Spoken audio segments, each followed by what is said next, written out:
You're listening to Clinicians Roundtable on ReachMD.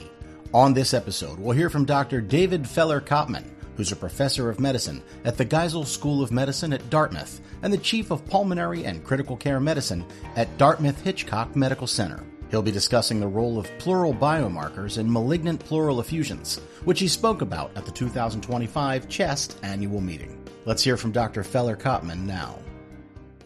I would say typically the most common way to diagnose a malignant pleural effusion is with a thoracentesis. The problem with thoracentesis in the diagnosis of malignant pleural effusion is that the sensitivity of cytology on the first tap is only about 60%. That can increase on subsequent thoracentesis, but of course that involves additional invasive procedures, additional visits to the doctor, and during that time, the tumor is growing and the patient isn't receiving therapy. So barring thoracentesis, the next best way is with pleural biopsy. And that could either be done with a transthoracic cutting needle biopsy, or what's commonly done is thoracoscopy, either medical thoracoscopy or video-assisted thoracoscopic surgery. Basically the same procedure where a small incision is made and you go in to the chest cavity with a camera and actually take some larger biopsies and send to pathology.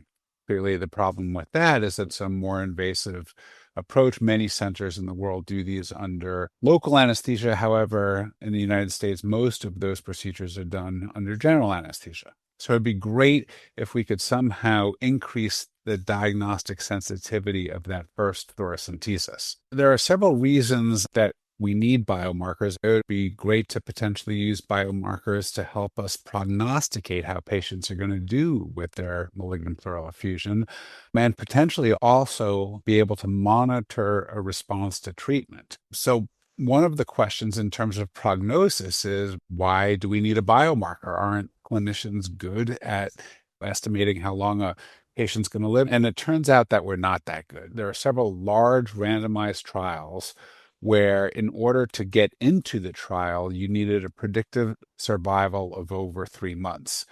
Unfortunately, in one of these trials, 17% of patients died within 30 days. And in another one of these trials, 34% died within 3 months. So we're not that good at predicting survival based on our clinical gestalt. So in terms of prognostic biomarkers, there are a couple of nice trials out there.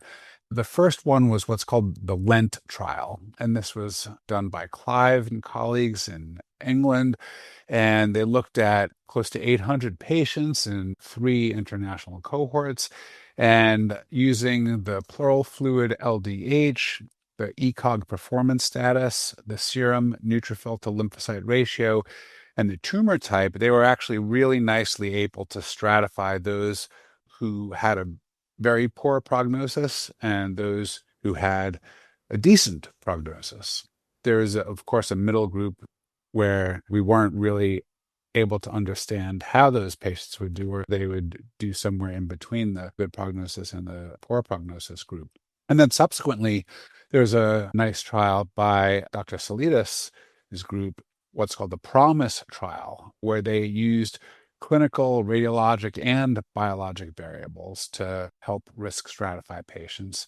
And they likewise showed 4 categories, one where the 3-month mortality was less than 25%, and another had the 3-month mortality at more than 75%. So you could sort of predict the patients who were going to do okay at 3 months and poorly at 3 months. And I think both of these are actually quite helpful right now, at least, for identifying patients who are not going to do well, because then it helps us as clinicians identify optimal treatment strategies.